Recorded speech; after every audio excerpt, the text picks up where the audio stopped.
सभी को नमस्कार।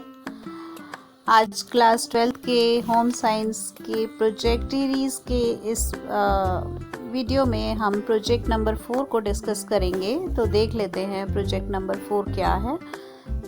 विषय है विभिन्न केंद्रीय समूहों के लिए संचार के विभिन्न तरीकों का उपयोग करते हुए पोषण, स्वास्थ्य तथा जीवन कौशलों के लिए कोई 5 संदेशों की योजना बनाना। तो ये प्रोजेक्ट आपका जो है संचार एवं विस्तार के टॉपिक में से लिया गया है। सेकंड और थर्ड प्रोजेक्ट्स आपके लिए गए थे विशेष आवश्यकता वाले व्यक्तियों के ऊपर वो प्रोजेक्ट्स बनाए गए थे। तो ह्यूमन डेवलपमेंट का पार्ट थे। जो आपका फर्स्ट प्रैक्टिकल था वो आपके पोषण और स्वास्थ्य आधारित जो सरकार ने जितनी भी स्कीम्स चलाई हुई हैं उनसे रिलेटेड वो कवर किया गया था। कोई भी स्कीम्स जो सरकार जन पोषण और स्वास्थ्य के लिए रही हैं। सेकंड आपका ह्यूमन डेवलपमेंट के पार्ट में से ले लिया गया था और थर्ड भी। और फोर्थ आपका जो है संचार एवं विस्तार किस तरह से किया जाए, एक्सटेंशन एजुकेशन के ऊपर ये है। और इसका उद्देश्य क्या है, ये आपने चैप्टर संचार एवं विस्तार का 11th में भी है और 12th में भी लास्ट चैप्टर है। और इसका उद्देश्य यही है कि विद्यार्थियों को समाज के विभिन्न समूहों के लिए स्वास्थ्य तथा पोषण शिक्षा के लिए संदेशों की योजना बनाने के योग्य बनाने के उद्देश्य तथा संदेश देने के लिए संचार का एक उपयुक्त माध्यम चयनित करने के लिए। तो अलग अलग जो टारगेट ग्रुप्स हैं, अलग अलग टारगेट ग्रुप्स में कई तरह के लोग आ सकते हैं। महिलाएं हो सकती हैं वो, जेंट्स हो सकते हैं वो, या कोई पर्टिकुलर इलिटरेट एडल्ट्स हो सकते हैं वो, या सिर्फ इलिटरेट लेडीज़ हो सकती हैं, या सिर्फ इलिटरेट मेन हो सकते हैं, एडोलेसेंट्स हो सकते हैं। बच्चों के ऊपर कोई संदेश हो सकता है, जो बच्चे जिसमें टारगेट ग्रुप हों। गर्भवती महिलाएं, कोई स्पेशल कंडीशन से ग्रसित लोग, जैसे कि अब गर्भवती महिलाएं हैं, धात्री माताएं हैं, स्तनपान कराने वाली माताएं, या फिर कोई कामकाजी लेडीज़ हो गए। और इसके अलावा अगर लाइफस्टाइल डिसऑर्डर से ग्रसित लोग हैं, जैसे कि डायबिटीज़, बीपी, थायराइड या और कोई डेफिशिएंसी डिजीज़ हैं, उनसे ग्रसित लोग हैं, तो उनके पोषण और स्वास्थ्य और जीवन कौशलों के लिए संदेश देना।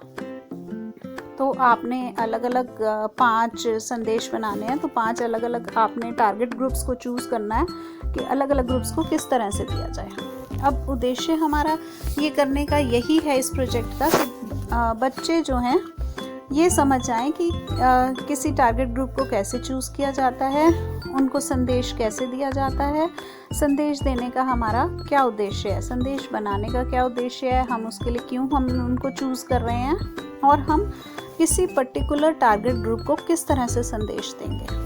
मान लीजिए इलिटरेट लोगों का ग्रुप है, बिना पढ़े लिखे लोग हैं, और आप उनके लिए कुछ लिख करके चार्ट या पोस्टर बना रहे हैं, मैसेज लिख करके देना चाह रहे हैं, तो वो नहीं पढ़ पाएंगे, तो वो उनके लिए उपयुक्त संदेश माध्यम नहीं होगा। तो संदेश माध्यम आप उनके लिए कोई नाटक करके बता सकते हैं, या बोल करके बता सकते हैं, लेक्चर दे सकते हैं, पपेट शो कर सकते हैं, लेकिन लिखा हुआ संदेश उन पे काम नहीं करेगा। तो आपने हर पर्टिकुलर टारगेट ग्रुप पे देखना है कि आपको किस तरह से संदेश उनको देना। अब अगर बच्चे आपका टारगेट ग्रुप हैं तो आप कहानी के माध्यम से बच्चों को ज़्यादा अपील कर पाएंगे। उनको आप एक ऐसे लिख करके कोई मैसेज या पैम्फलेट दे देंगे तो बच्चे उसमें इंटरेस्ट नहीं लेंगे। तो किस तरह के ग्रुप को किस तरह मैसेज देना है ये आपने चूज़ करना है, तभी आप समझ पाएंगे कि अलग अलग ग्रुप्स को किस तरह से मैसेज दिया जाता है और बड़े ग्रुप को किस तरह से मैसेज पहुंचाया जाता है। आप वैसे भी देखते होंगे कि सरकार भी आपको टीवी के माध्यम से मैसेज पहुंचाती है अपनी योजनाओं के, जितनी पॉलिसीज़ या स्कीम्स सरकार निकालती है अलग अलग।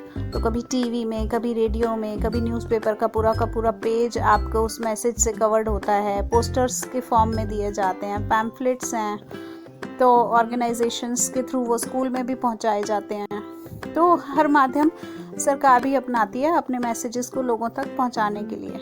आपको वहाँ से भी आइडिया मिल सकता है और आप खुद से भी देख सकते हैं कि आप क्या चूज़ कर सकते हैं।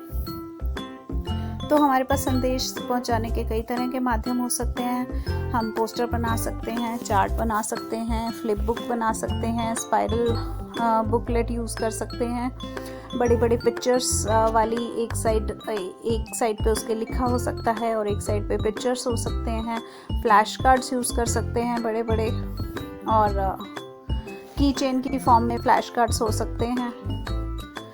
और इसके अलावा पपेट शोज़ किए जा सकते हैं, कठपुतली के नाटक या लघु नाटिकाएं, नुक्कड़ नाटक। तो तरह तरह के माध्यम है हमारे पास संदेश पहुंचाने के। अब परियोजना के क्या चरण होते हैं ये देख लेते हैं हम। परियोजना के चरण: पहला, शिक्षा के लिए एक लक्षित समूह की पहचान करना, चयनित समूह के लिए विशेष आवश्यकताओं तथा उनकी विशेष समस्याओं की पहचान करना। तो कोई भी समूह को हम क्यों चुन रहे हैं, पहले तो हमें ये देखना है कि हमें कौन सा समूह चुनना है, उनकी क्या ऐसी विशेष आवश्यकताएं हैं, क्या उनकी ऐसी विशेष समस्याएं हैं। तो अगर सपोज हमने महिलाओं को ही लिया और इलिटरेट बिना पढ़ी लिखी महिलाओं का ग्रुप लिया, हमने सोचा कि हम इनके लिए मैसेज बनाते हैं, तो उनको कई प्यूबर्टी के बारे में नहीं पता हो सकता, उनके सैनिटेशन और पैड्स यूज़ करना के बारे में नहीं पता हो सकता, बाद में 45+ लेडीज़ को मेनोपॉज से रिलेटेड क्या प्रॉब्लम्स आ सकती हैं, उनको कैसे एड्रेस करना है, हम उसके बारे में उनको जानकारी देने के लिए संदेश बना सकते हैं। या अगर हमें भ्रूण हत्या के ऊपर हमने कुछ मैसेज देना है तो हम उसमें जो मेन है उनको भी ऐड कर सकते हैं कि मेन को कुछ सिखाया जाए कि वो भ्रूण हत्या को प्रमोट ना करें, क्योंकि हम जो है हमारा समाज पुरुष प्रधान समाज है। तो अगर पुरुषों को हम इसमें इन्वॉल्व करते हैं और उनकी नॉलेज की तरफ वर्क करते हैं, उनकी सोच खोलने की तरफ वर्क करते हैं, तो हम इस चीज़ को रोक सकते हैं। तो हम तरह तरह के अलग अलग टारगेट ग्रुप्स हम सोच सकते हैं कि हम उनको क्या ऐसी प्रॉब्लम्स हैं और क्या उनकी समस्या है और उनकी समस्या के लिए किस तरह से उसको हल किया जाएगा। अगर समस्या जो लड़कियों की भ्रूण हत्या के लिए अगर पुरुषों को समझाने से हमारा काम जल्दी बनता है, तो इसका मतलब हमारा टारगेट ग्रुप जो है वो पुरुष हो सकते हैं। अगर कुछ बातें घर की महिलाओं को समझाने से हमारा काम हल होता है, तो टारगेट ग्रुप हमारी महिलाएं हो सकती हैं। एडोलेसेंट के जो एज के जो प्रॉब्लम्स हैं उसके लिए हमारे जो टारगेट ग्रुप होंगे वो एडोलेसेंट बच्चे ही होंगे। तो एडोलेसेंट्स के इस टाइम पे मोटापे और मोबाइल के ज़्यादा एक्सेस यूसेज का प्रॉब्लम है, तो हम उस पे बना सकते हैं। और उनकी प्यूबर्टी की और जो सारे बॉडी में हार्मोनल चेंजेस आ रहे हैं उनको कवर करने के ऊपर हम जो है संदेश बना सकते हैं। तो इसी तरह से अलग अलग सोच सकते हैं कि कौन सा टारगेट ग्रुप चूज किया जाएगा। तो तीसरा पॉइंट है हमारा समूह को शिक्षित करने के लिए एक उपयुक्त संदेश की आयोजना। चौथा, संदेश के माध्यम का चयन करना, कौन से माध्यम को हम यूज़ करेंगे उस संदेश को पहुंचाने के लिए। फिर शैक्षिक सामग्री विकसित करना यानी कि फिर आप उसको बनाएंगे चीज़ को, जो भी आपने चूज़ किया है कि पोस्टर बनाएंगे या नाटक करेंगे या जो भी, उसको विकसित करेंगे अपने सामग्री को। तो परियोजना का क्रियान्वयन में क्या है, कक्षा के सभी विद्यार्थियों को 4-5 विद्यार्थी के समूह में बांट दिया जाता है। अब अगर आपने घर से करना है तो आप समूह में नहीं कर पाएंगे, इस टाइम आपको इंडिविजुअली करने होंगे अपने। फिर प्रत्येक समूह को केंद्रीय लक्षित समूह की पहचान करनी है जिनके लिए संदेश बनाना है। यह लक्षित समूह कोई भी आयु वर्ग अथवा विशेष परिस्थिति से गुजर रहे लोग हो सकते हैं, जैसे कि किशोर, विद्यालय के बच्चे, गर्भवती महिलाएं, वयस्क।